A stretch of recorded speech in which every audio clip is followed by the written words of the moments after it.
the only two things that change? Right. Oh, okay. Oh,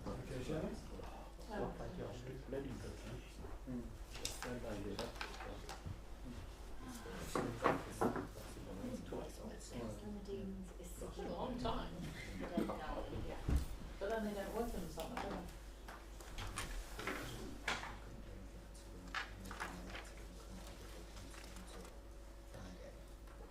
Oh.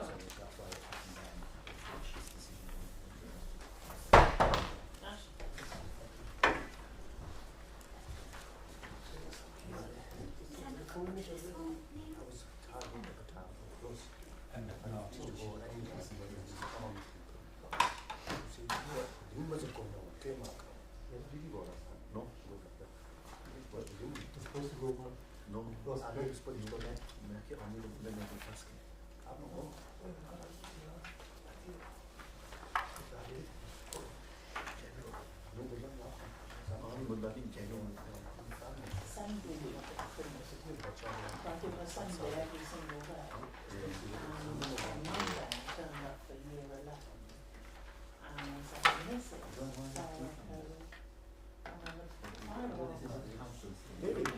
of course now it's on Sarah. I sung the rain. And I could sing the song. And I said, could I spend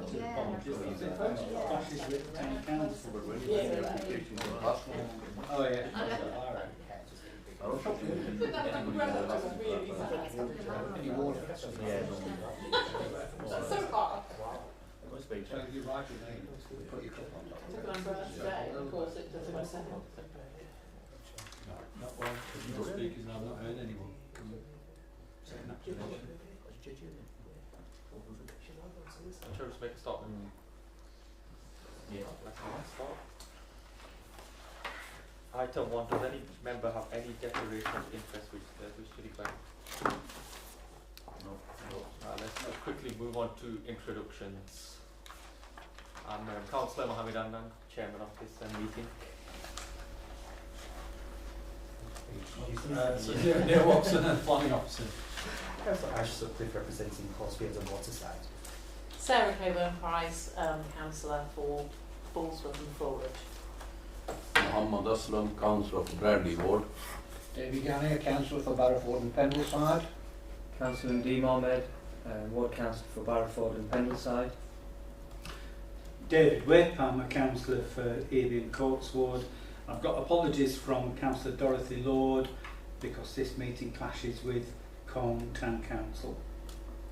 Sajjad Ahmed, Councillor for Bradfield East, Eglwyn.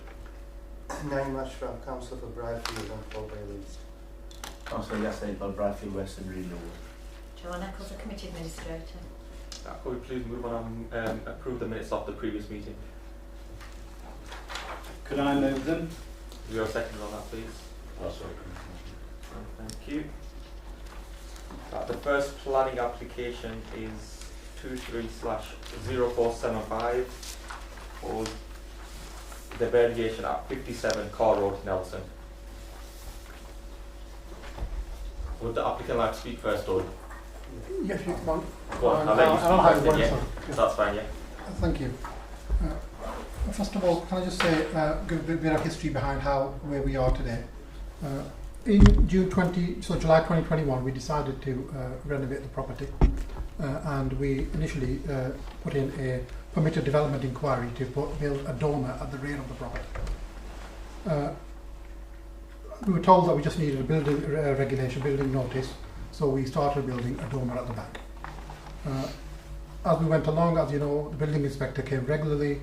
When it came to the cladding and outside what we were going to put on, we showed them the particular material, a Cedral cement fibre board in the colour that matched the tiles. The building inspector was quite happy for us to go ahead with it. Then later on, we thought, we've done the back, we might as well do the front as well. There was already a dormer there already, a small dormer with side windows. They never had any slates on it. It was just simply glass all the way around. The whole council approved that application last year in November 2022. It went to Nelson Area Committee. They unanimously approved it. Then it went to full council, where it was approved as well. So when we continued building, again similarly, building inspectors came, regularly looking at what we were doing. The builders spoke to the building inspectors and said, this is what we use at the back, could we use that at the front as well? And they were quite happy with that. Nothing raised, never said that, this may be, might need to go back to planning or change. We just went ahead and built the dormer with the same identical what was at the back. Then the work was completed, I think December 22, January 21, so it's been up 23. The dormer has been up for over several months, no issues. Then all of a sudden we got a notice saying that, once planning inspectors, enforcement officers came along and said we used the wrong material. So what I'm trying to say is that all along we did try to engage, and never, regardless of the cladding, the building inspectors have never raised any concern of any of the building works that were going on. So again, what was important to building inspectors was that were these boards that we're going to put on the materials fireproof, did they meet the regulations, which they did, because since falling from Grenfell there was a huge crackdown on what stuff you could and couldn't use. So, like I said, the issue was never raised. We did consult. So again, there could have been confusion on our part, what was acceptable from the building inspectors, but anyway, that was what we thought we could do, and that's what happened. In terms of heritage, I'm really a supporter of conservation. I was proactively involved in the Whitefield Residents Group Action Group when the area was designated as a conservation area. We successfully fought off a CPO which wanted to demolish a huge swathe of property in Whitefield. But during my time, we used to live on Mosley Street. Now, when it was designated as a conservation area, some blocks were demolished. On Mosley Street, on MacLeod Street, on every street, on the junction of every street on Stanley Street, old terrace houses in that conservation were demolished. New buildings were put up with a range of different materials.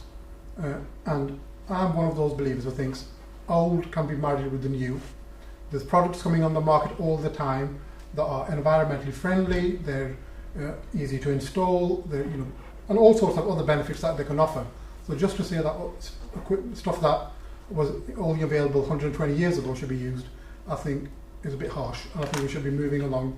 Even those new properties that were built, those blocks that were built, they're totally different design. Even the new Long Whitefield infant school that was built, I would argue, how does that fit in with all the materials that we are talking about? They've used materials that weren't there 120 years ago. So, what I would request this committee to, just also to say, we've never tried to go for a cheaper option. If people think this was going to be some sort of a cheaper option than slate, it wasn't. I mean, the product that we bought was one of the most expensive on the market, and we thought were one of the best to put on. So it wasn't as if we were trying to save and cut corners or do something that wasn't in line with what we should be doing. So it's not a cost-saving exercise. So I strongly believe if materials, yes, there should be. I mean, I totally agree. There should be some sort of guidelines for the conservation, what is acceptable, what isn't. Maybe residents need to be reminded what is and what isn't, because I mean, if you think about the type of materials that have been used, and human-made, man-made, or not natural materials, the classic example is PVC windows. Every single house, more or less, now has PVC windows, which weren't available 120 years ago. Now, people are just using them. Again, I won't even know whether that's permitted, isn't permitted, what is any planning permission required. So, in that sense, maybe we need a reminder, the whole Whitefield and the conservation area, what things can be changed and what can't be changed, and what planning is required. But in this case, like I said, in my opinion, we did consult the building inspectors. If there was any confusion, it was because back dormer, all that material was used, and it wasn't even that we ordered stuff together. We ordered that first, completed the first dormer first, then applied for the second dormer, which, like I said, was approved, and then the building inspectors never raised a single query. In hindsight, when I think about it, yes, we should have come back to planning and asked for a change then. But that's what happened. So I would humbly request that this committee approves what we've got on there, I think it looks quite nice. We've had a lot of compliments of the work that's been carried out to a very high quality and very high standard, and it'd be a shame if that had to be all ripped up and start again. Thank you very much. Does any councillor wish to speak on this? I think we'd probably like to hear from Mr Watson. Thank you, Chairman. Not a great deal. There's some comments about different designs in Whitefield.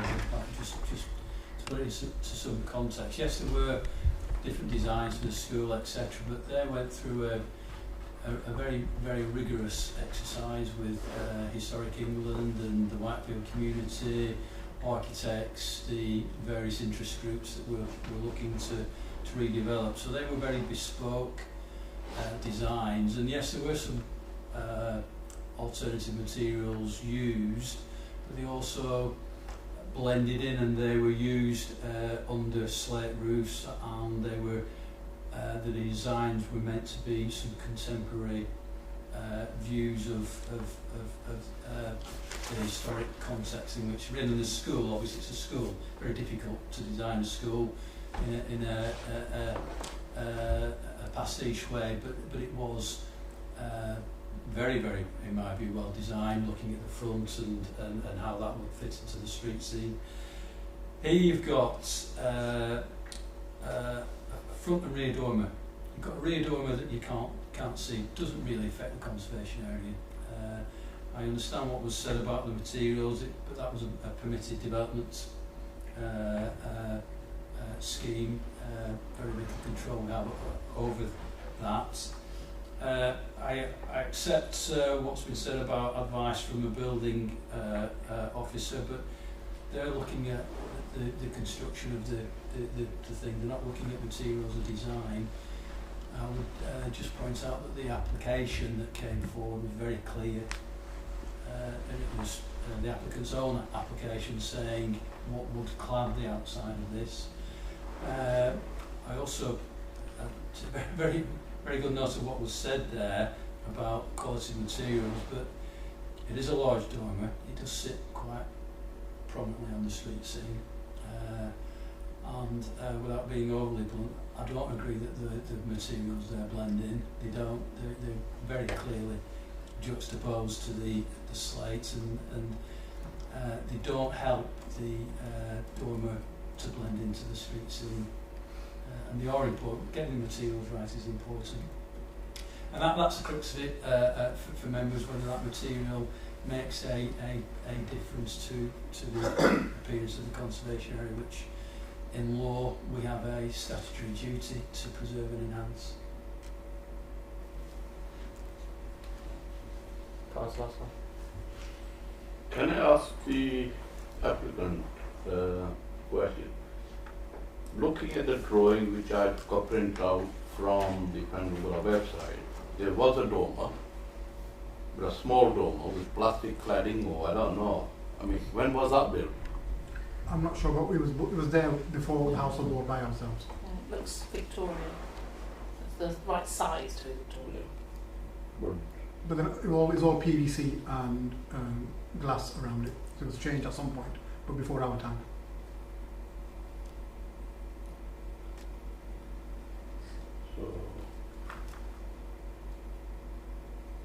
So if these houses are in the Whitefield ward, the conservation area, they have every house has sash windows.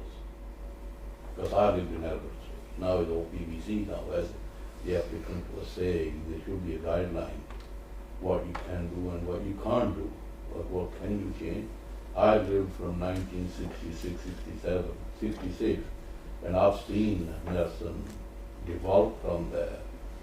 And looking at it now, and when these houses from Stanley Street to right up to B&Q were demolished, then okay, they didn't get ahead.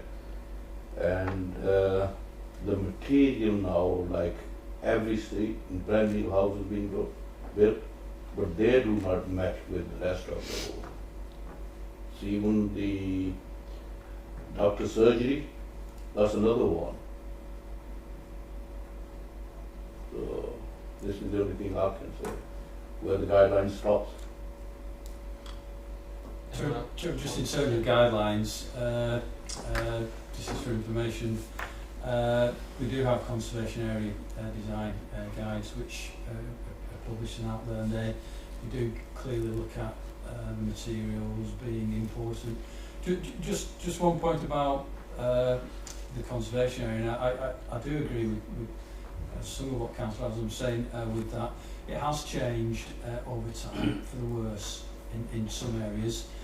A lot of refurbishments with a lot of expense in the public purse, millions of pounds spent there refurbishing. And those areas that are subject to those refurbishments have Article 4 directions put on them to stop that incremental erosion of the quality. And as the applicant rightly says, Whitefield wasn't demolished because of its qualities. It was a public inquiry with the Secretary of State who said it is that good, it is that nice, it should be preserved and as a conservation area. So it will change and there will be worse areas, but as a whole, that was the reason that Whitefield effectively was saved 25 years or so ago, because of that quality. If you erode that, then you start to erode some of the reason why it was saved. Councillor Wick. Thank you, Chairman. I listened carefully to what Mr Hussain had to say, and we did pay a site visit to the property earlier today, and I do see it quite regularly when visiting Nelson. I supported the original application to put a bigger dormer on the front of this property, which would have been last autumn, I think, and I did so because there was an existing dormer there. This was larger. In terms of preserving or conserving the character of the area, I think it's important to have houses that are fit for modern day use. So having a dormer conversion, and I put these arguments forward at the time, are important both to get better insulation values into properties and allow additional space which people need as well. And I supported the larger dormer against the advice to Mr Watson, the planning officers, because of those reasons. But the application that we had clearly said that it would be slate, and the application that we've got in front of us tonight is to vary that to allow the material that has been used. So going back 11 months, whenever it was that we considered this, it was definitely going to be slate, and I made my decision on that application on the basis of it being slate and that being more sympathetic to the area than an artificial material, which frankly does look artificial. So I'm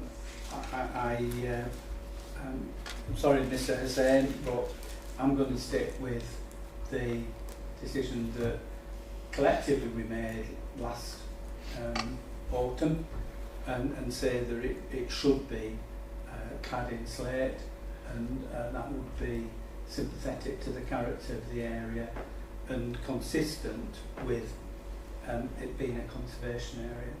So I would propose that we do refuse this application to vary the materials. Thank you, Councillor Yasser. Thank you, Chair. Chair, I was at the site visit along with Councillor Witt and Councillor Aslam, and Neil also attended. I think it's important sometimes to have these site visits, although it's an area which I'm familiar with and drive past regularly. It's important to have the site visits just to appreciate the area, appreciate the concerns being raised by officers, and I think it visualises it a bit more, so I think it's important. So I've had that benefit of having the site visit, And as Councillor Whip says, this is an application which came, I think, to the full council when we had the saga of planning up committees being devolved and everything else. So I don't think it was unanimous, but obviously it was a majority decision by the full council, which then was approved eventually.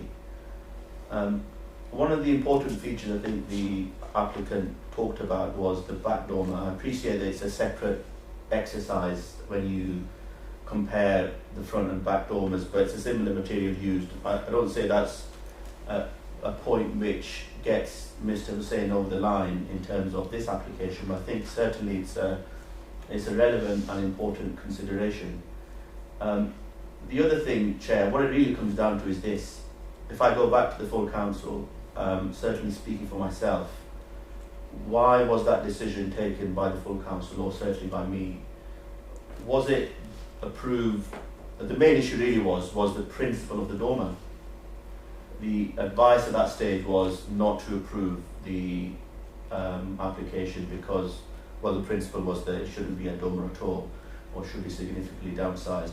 And just to, I think Councillor Aslam asked a question about the material, or was making a comment about the material. I just went back on the planning application that was before the committee last time. It says that there was obviously the existing dormer. It would have been an old dormer. I think Councillor Govan-Bryce says it's a Victorian type at the time, probably was. It says, this is the application, site description and proposal. It says there is a small dormer window to the front elevation and a flat roof dormer to the rear elevation.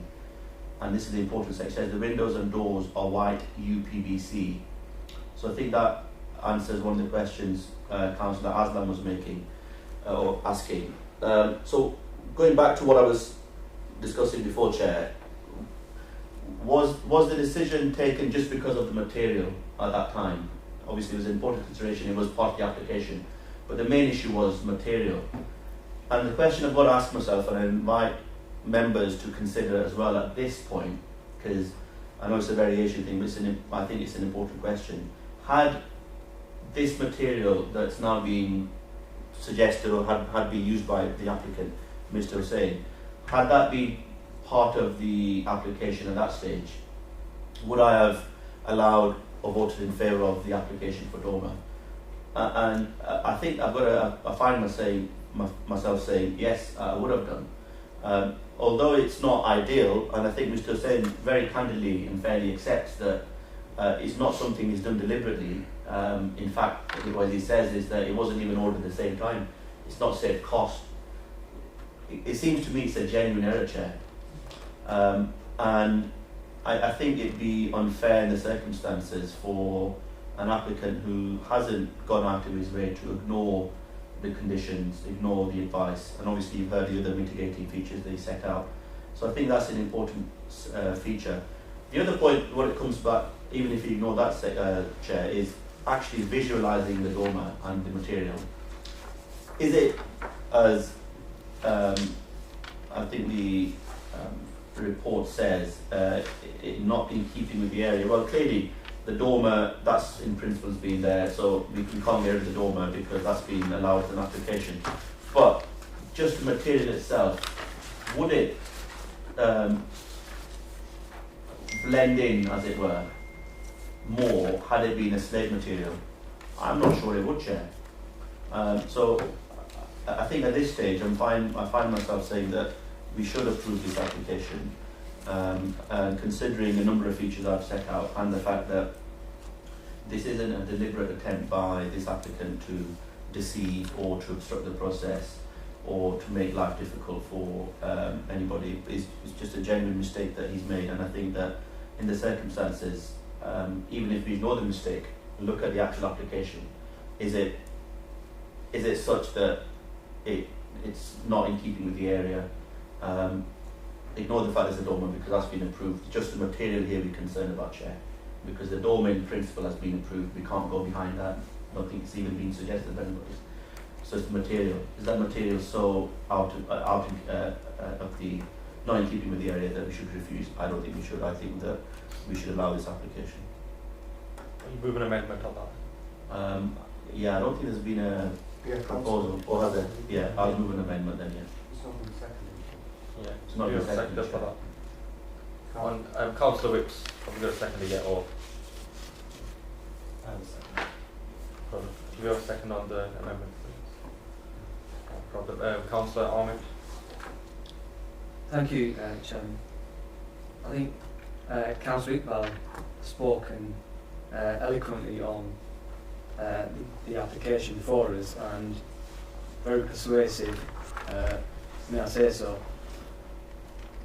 I think in terms of the issue before us, we've got the issue regarding a change in material to the original application.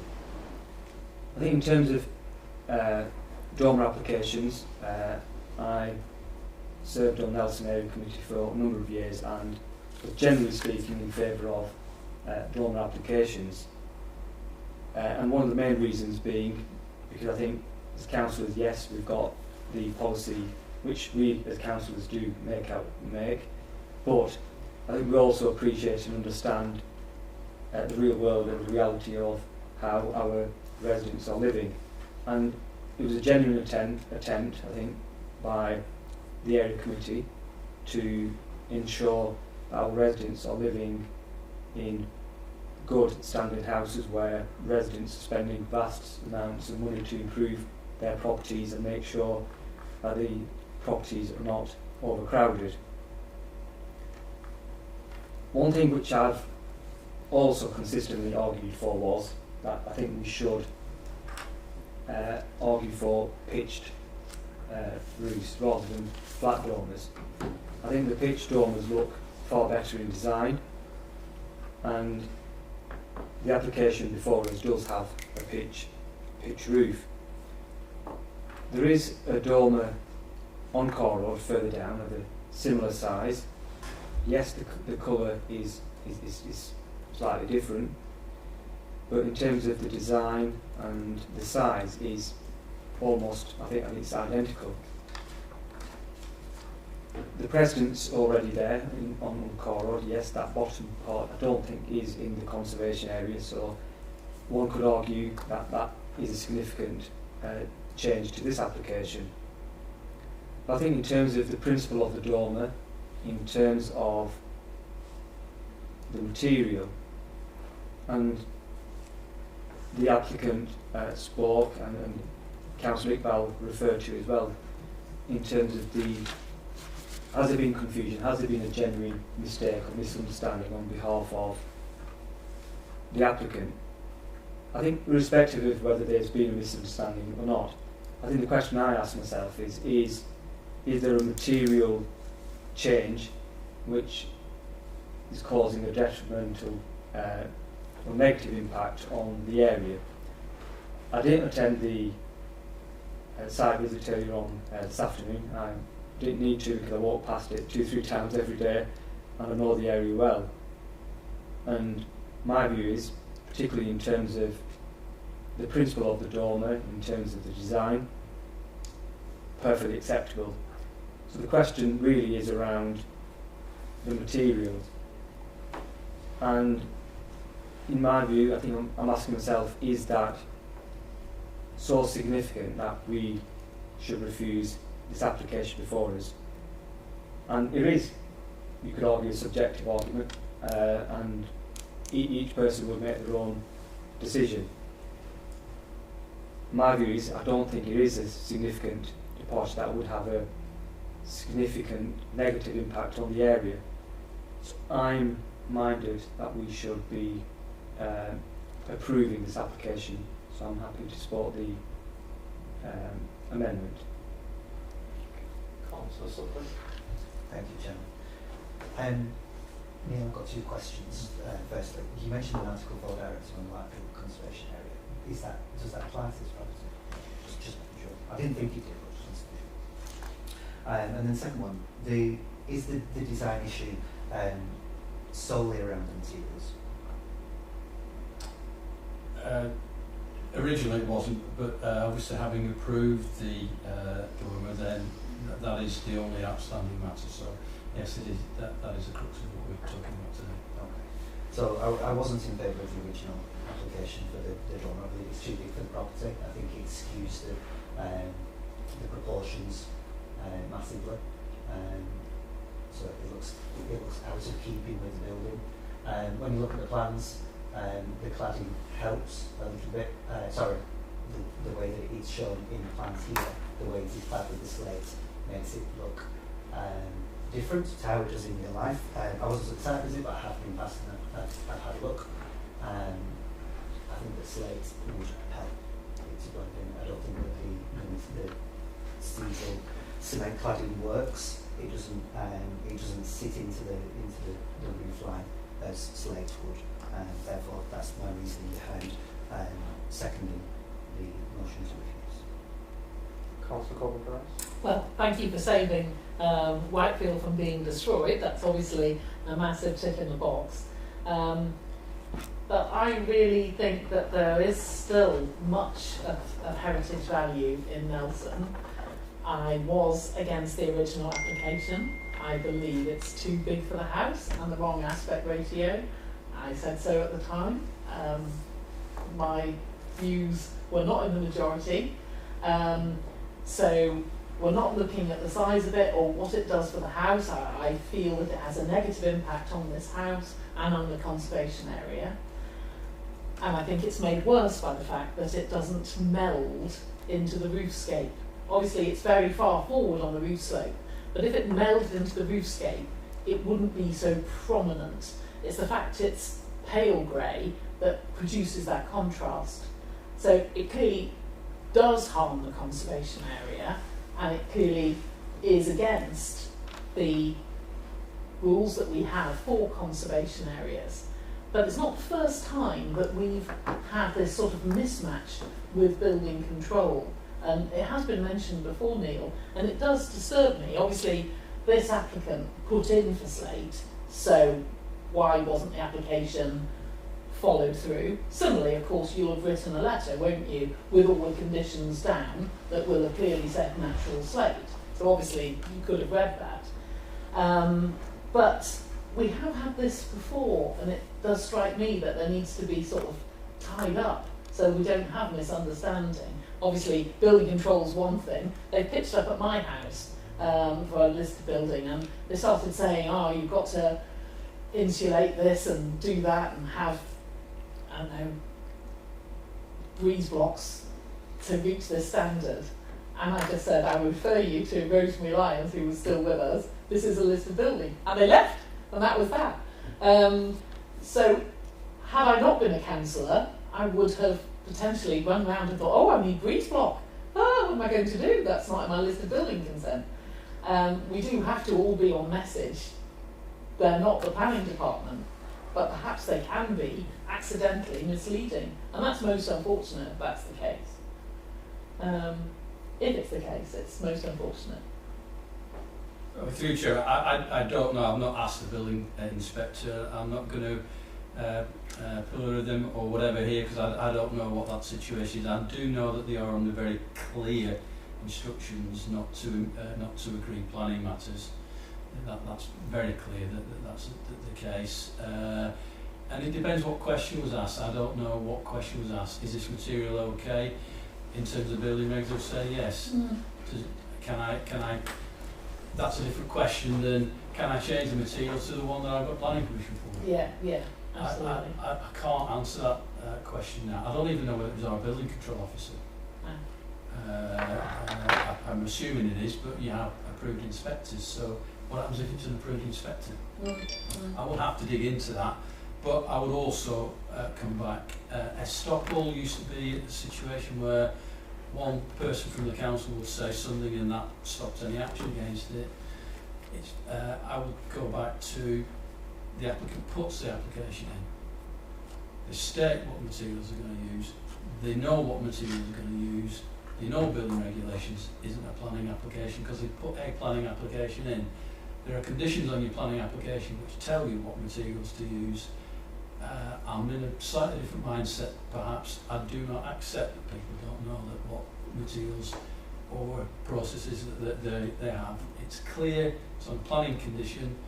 If you ignore that planning condition, you end up in a situation like you are here. So I will look at it and I will ask, but I will reiterate that building control officers, because they had one who was always doing it many years ago, on a very clear instruction not to give planning advice or to agree materials.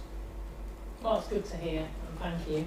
But as you very clearly stated there, the application was for the correct materials. So on that basis, I have to agree with my colleagues for rejecting this variation. Right, if we have no speakers, shall we move on to the vote on the amendment? Moved by Yasser for approval. Thank you. And for refusal? That's been approved. Thank you. Chairman, just a clarification on that as well. There is a breach of condition notice which has been issued. I'll get that withdrawn because clearly that would be juxtaposed to what you've just decided. Thank you very much. Thank you. Thank you so much. Right, the second application 23/0425 erection at Riverside Way, Barford.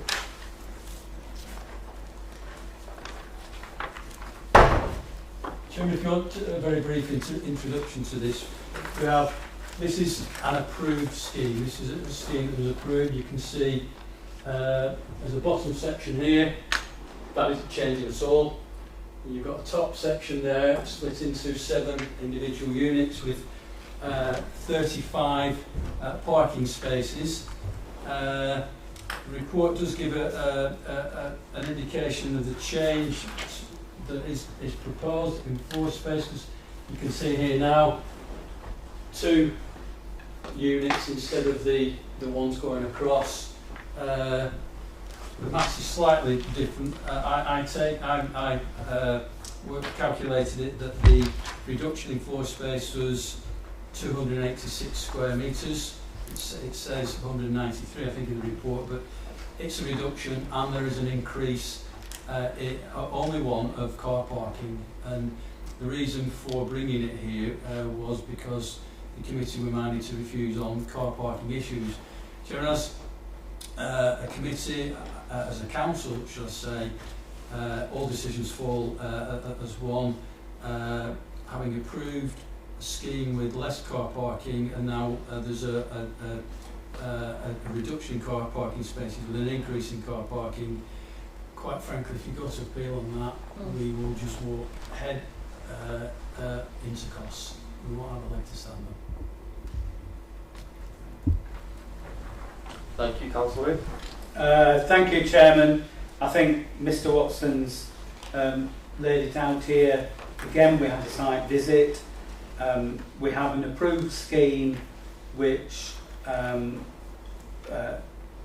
it's a variation to that approved scheme that we've got in front of us tonight, which, according to what Mr Watson just said, there's 286 square metres less floor space, and there's an additional car park space over and above the previously approved application. And we really wouldn't have a leg to stand on in terms of defending a decision at appeal.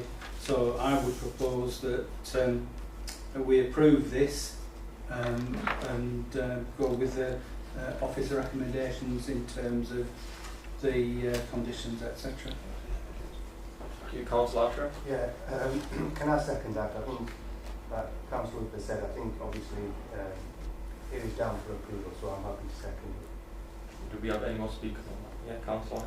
Yeah, just like to make a comment and just put forward the views which were raised at the area committee meeting. It was felt by the area committee that this is, again, one can argue whether it's a significant change to the original application. It was felt that due to the amendment that was a significant change, and hence it was felt, yes, I accept that the previous application was approved, that in terms of the number of units is different. The circumstances around that area have changed since then, and it should be determined just based solely on the changes made rather than what's happened beforehand. I take on board what's been said in terms of the prior application which has been approved. It was felt due to the change in circumstance in that area with the growing parking issues, that this should be considered on its own in terms of a separate application and a significant change to the initial one, and hence the reason of the parking issues raised and the reason put forward in terms of refusal based on highways. Any other speakers or? I have observed parking problems exactly where this is, and I fully get the fact of your logic, Mr. Watson, about we've got an approved application, this one makes it slightly better, it doesn't make any sense to refuse it. But does my colleague have a point about cumulative impacts? Is that something that could potentially be looked at? Because there has been an intensification of use in that area. So through you, Chairman, the change is the configuration of the floor space, not of the use that's on site. And having approved the previous scheme relatively recently, they could build that tomorrow. So they've got an extant planning permission. There's been no change in parking standards. The council hasn't adopted any new documents, any new planning policies. The National Planning Policy Framework has changed ever so slightly, but that doesn't bring into play any new parking standards or any new policies towards reducing or increasing parking. So we're left with a very recent decision, a development which could go ahead tomorrow. Parking standards the same, reduction in floor space. I understand it's a different configuration, but fundamentally the use and the quantum has not altered, and that's why I think the inspector will simply be looking at, well, it's the same use, same categories, same standards. You're now refusing it because it's reorientated itself. I don't think we get anywhere if I'm being candid. That's fine. Shall we move on to the vote? Chair, sorry. Yeah. Just before we go into the vote, can I just make a comment, please, just in respect of the officer's comments. If you go to page 12 of the officer's report, or the application part, towards the bottom it says, I won't read it all out because I'm sure everyone's read it, but it states very clearly, doesn't it, that it refers to the number of parking spaces and 35 within the current application, and it says the proposed level of parking is therefore acceptable. I appreciate what the Borough Forward and Western Parishes Committee decided, but I've not really heard anything compelling to then deviate from what seems to be a very clear indication. And I think that Neil's right, if it goes to, I don't think anything's been moved. Councillor Elman made a suggestion, but anyway, if it has been moved, then I don't think. I haven't yet. Well, he hasn't yet, so maybe he's not going to move it. But if he does move it, Chair, I think I definitely can't be supporting. Well, I don't know why he's moving. If he's moving approval, then I will be voting against it. But Chair, I think sometimes it's obvious, and this is one of the implications. If there was something else as well as parking, then maybe it could be considered. But I think that this case is quite clear. So I'll be as a so I'll support that. Anyone else or? I'll just come back on that. I think the argument or the points that were raised by both the parish council and the area committee was that I know it's been a relatively short period of time in terms of since the last application was approved, but in that time there have been significant changes in that area in terms of the parking issues which are causing a problem, and it was felt that that application should be, the amendment should be looked at on its own rather than what's happening beforehand. And in terms of the highway issues and whether highways, LCC, won't be the first time that we've gone against highways. So I will move refusal I'm not sure I'll have a second ago. Do a second around that all. I'll second that. Yeah. It's got to be based on a reason for refusal. Is there a reason, Joe? It's based on highways, same as the area committee recommendation. It's a reason, yes. That's fine. So, do you want to take a vote on? Tell me, if I could just comment.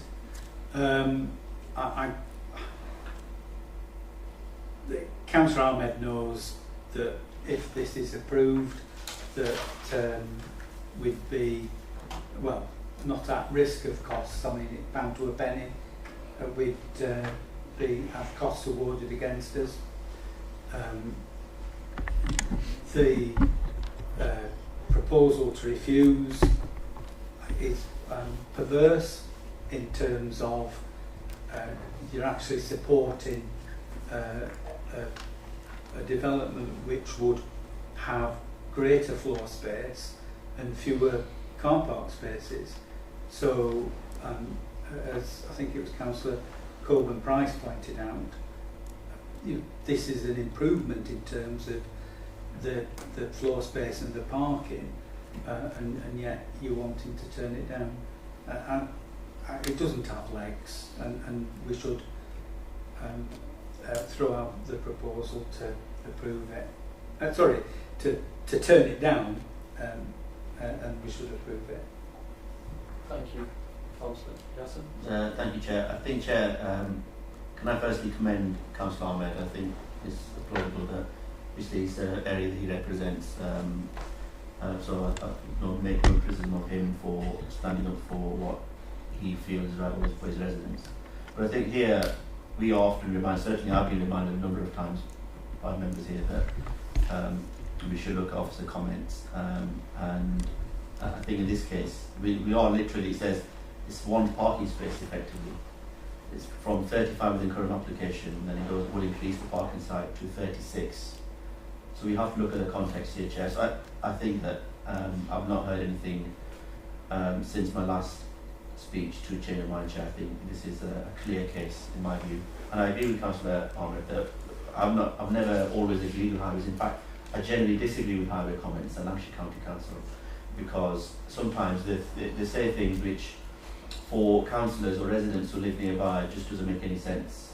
And the number of times I've objected on the basis of highways, I think genuine concerns, because some of the LCC comments are made, I don't know where they get the data from or how they think parking is worked out, but this is not one of them cases. And I've refused application on highways issues before, but it's not one of them cases, Chair, so I think that I happily move for the approval. Do we need speakers on that one? So shall we take a vote on the amendment first? All those for the amendment? All those against? Thank you. And now let's move on to as set out by Councillor for approval. What's the refusal on that? That's been approved. Thank you. Thank you, Chair.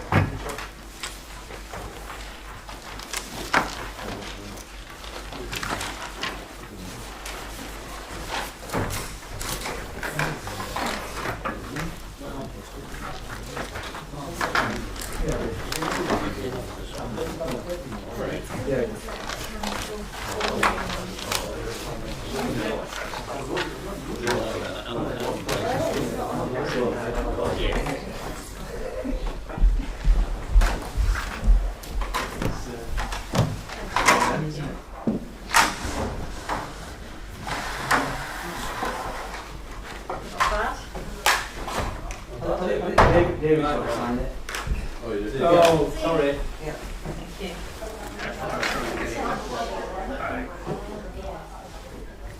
Would you like us to make it live, or is it live on YouTube? Or? Thank you. How many views did we have? Oh, about 8. Wait, no, it's had 8 there yet. Any of those in here? Yeah.